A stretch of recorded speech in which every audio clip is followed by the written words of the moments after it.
আমি ১ম এ দেখে উনাকে হা হয়েছিলাম। উনি বলে কি, "অবাক হওয়ার কিছু নাই। তুমি এখন আরো অনেক বড় সেলিব্রিটি।" অনেক ভালো ছিল। গরুর মাংস খুব ভালো রান্না করে উনি। আমরা যতটুকু জানি যে আপনি মেহজাবিন আপুর হাতের রান্না খেয়েছেন, তাকে গান শুনিয়েছেন। কেমন ছিল সেই অভিজ্ঞতা কিংবা তিনি গান শুনে কি বলেছেন? আ এটা ছিল আমার জন্য অন্যরকম একটা মোমেন্ট। যখন আমাদের আলী ফিল্ম সিলেক্টেড হয়েছিল এবং আমি আমাদের একটা আদনান ভাইয়ের সাথে দেখা করার জন্য ঢাকা আসা ছিল তখন। তো উনি আমাকে ট্রিট দিয়েছিল উনার বাসায়। তো আমার জন্য সবকিছু রান্না করেছিল ওইদিন মেহেজাবিন আপু। এলএমই সার্টিফাইড বিশ্বসেরা কপারে তৈরি ওয়ালটন কেবলস, যা আপনার স্থাপনাকে রাখবে সব সময় নিরাপদ। হ্যাঁ, এটা আমি ভাবতেও পারি নাই যে উনি রান্না করবে, এবং আদনান ভাই বলল কি, "চলো আজকে তোমার জন্য মেহেজাবিন সব রান্না করছে, ওখানে তুমি আজকে রাতে থাকবা, খাবা।"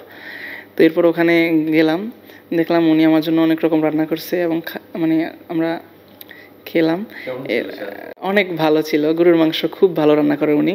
তারপর এরপর আমরা খাওয়া শেষে উনি বলল কি, উনি আমার নিজে একটা ইন্টারভিউ নিল, "আলামিন, তোমাকে একটা এক্সক্লুসিভ ইন্টারভিউ নিয়ে চলো।" তো এরপর আমরা কথা বলতে গানটা গাওয়া আরকি। আপনি যখন তার সামনে গেলেন বা তাকে দেখলেন, ওই অনুভূতিটা কেমন ছিল? আমি ১ম এ দেখে উনাকে হা হয়েছিলাম। উনি বলে কি, "অবাক হওয়ার কিছু নাই। তুমি এখন আরো অনেক বড় সেলিব্রিটি। হ্যাঁ, তুমি অবাক হইও না।"